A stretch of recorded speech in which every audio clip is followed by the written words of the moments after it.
AI agent for enterprise is nothing but combining AI and automation to get work done across the enterprise.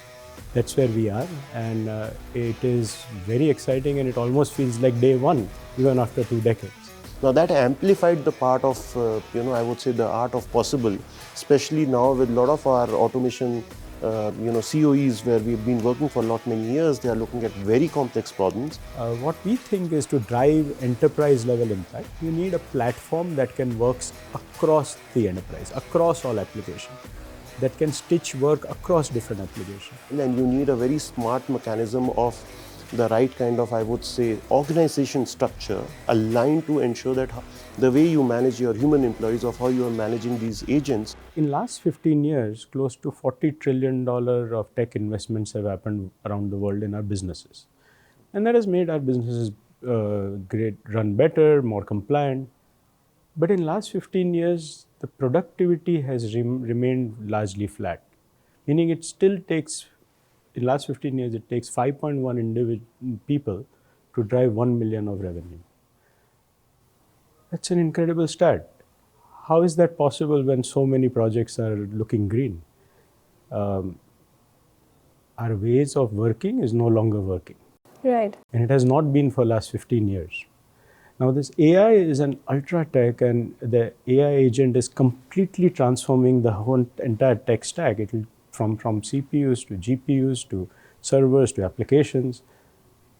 Now what this has a power is, while AI can do so many great things, we believe that the greatest value of AI is in getting work done. It's changing the way work gets orchestrated. Content creation is great, but it's like 3-4% of the GDP. The real impact is how work gets done. And combining, the best way to do that is you can put AI to work with automation at scale. And AI has the cognitive capabilities to let automation do a much higher level of work. So very two things combining together in how work gets orchestrated is, I think, so the biggest impact an AI can have on the overall productivity which we were talking about. So it's interesting that you mentioned about this ultra tech, because the scale is going to be massive, but so are the investments supposed to be in terms of the technology and the data infrastructure. So what are your plans at Automation Anywhere to be able to meet this level of scale in the future? So at the first level, as I said, that what we started doing years ago is we have a Gen AI process model, version 2.0, which is running on and learning on almost 300 million plus automations, right? Because if you think process is a language, it's how you communicate. And this process model runs on top of any foundational model. So while everyone creates different things, we are understanding the language of a process, and that's what we are passionate about, and we are looking at it. But at the same time, we are bringing different technologies together.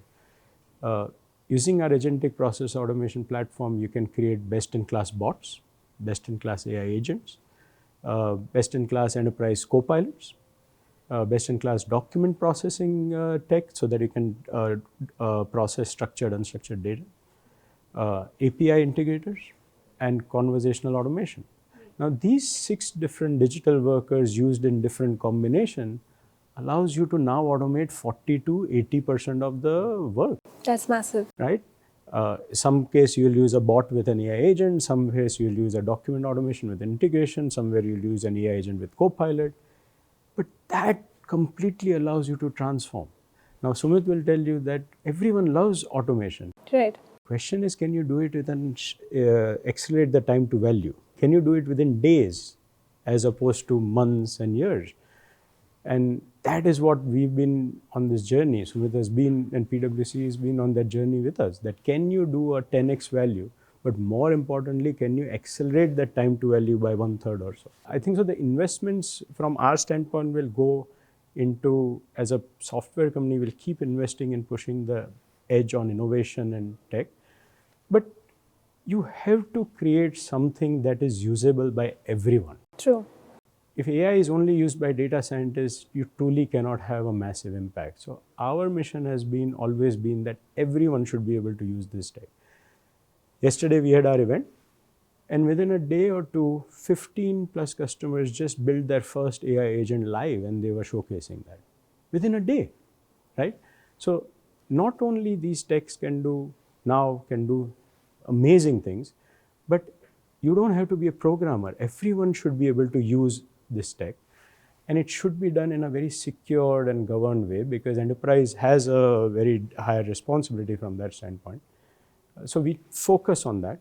At the same time, our investment also goes with working with partners like PwC, because what will happen is that our partners are making solution Right. along with us, out of the box solution like in FP&A or HR that you can use out of the box and then create AI agents in that particular department. Because so that's how we will bring every professional can use AI agent to change the way their work gets orchestrated or their department gets work.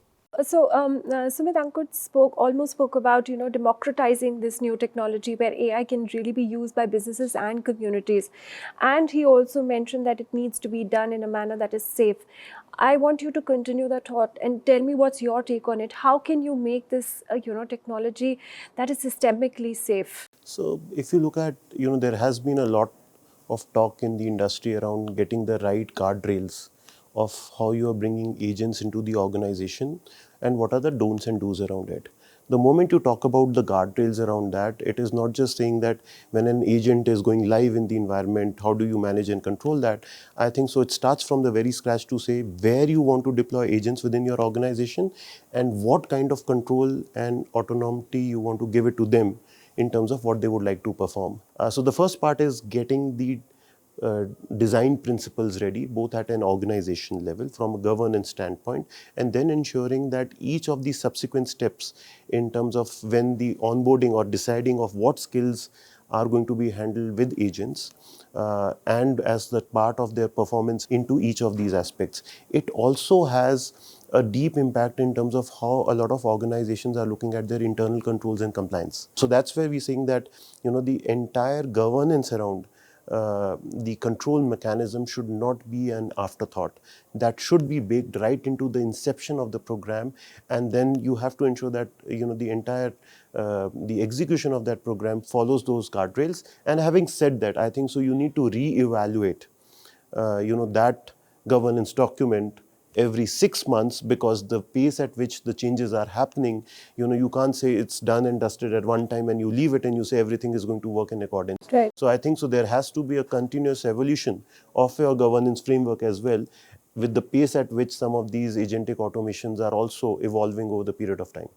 You mentioned the pace of changes, Sumit. It won't then, be wrong to say that data and intelligence is now becoming like the new commodity for everybody. What do you think then, is the economic future where we're headed, and how is India placed at the center of this revolution? If I talk about the demographics for India, 1.4 billion people, with an average age of 35, we have a strong workforce and a workforce, which is also already delivering a lot of tech solutions for the world. Automation Anywhere has large development center in India. Clearly, and lot many other companies saying that, we were already providing a lot of talent for the rest of the world in building some of these smarter solutions. Having said that, I think so now the Indian economy has also grown, and with our Prime Minister coming up, the Viksit Bharat approach to say that, how India is becoming global in nature and moving from a developing economy to a developed economy. I think so there is a large consumer market in India, and a lot of these solutions are also coming in within India perspective. We've all been hearing about talks to say that would there be a Indian LLM. So what we'll see is we'll see a lot of companies getting built for providing the right kind of solutions to the Indian market. Indian market will become also very relevant to the rest of the world, because we also have a model where we can export a lot of this intelligence to say that I bring in data, import data from the rest of the world. I bring in intelligence and I can help the rest of the world on intelligence and guide them to say that how they can improve and bring productivity enhancements itself. And India would certainly be at the forefront of this revolution. So a very exciting time for professionals like me who are sitting out of India to say how we can be part of that journey and make an impact. We believe that India has a potential to be the automation and AI capital. Previously, what you would do is if you have to automate some of that, you'd sit with a customer service agent. You'd go one process at a time, one workflow at a time, and you would automate them. And you would automate 15 to 20%, and you'd save millions of dollars with few months. Great. Transformative, perhaps, but not until you hear what is possible now. Now what you can do is you can take those 1.2 million tickets that that customer service center gets, feed them into our GenAI process model, create a custom service brain, tune it with a custom prompt, right, that works on any foundational model of your choice, connect it to the actions that you have, automation actions, and within few weeks, you can have 40% of those cases handled autonomously and 40% in an assisted mode with a human in the loop. Now, this is not taking processes and just lifting and shifting and doing it efficiently. This is reimagining the process as part of executing it. So, we are very bullish if India leads this, the potential of India, kind of how work gets not just done in an efficient manner, but gets reimagined, the world's work, is very huge. So from that perspective, it's a very exciting time. So we are indeed at the cusp of an intelligence revolution, and we've moved a long way from base level computing to a technology that is very intuitive, it is dynamic, and it is moving by the minute. On that interesting note, we will end today's conversation. Thank you, Ankur. Thank you, Sumit, for joining us once again. To our viewers, you can catch this and more of the other episodes of Intelligent Automation Bytes online. Thank you.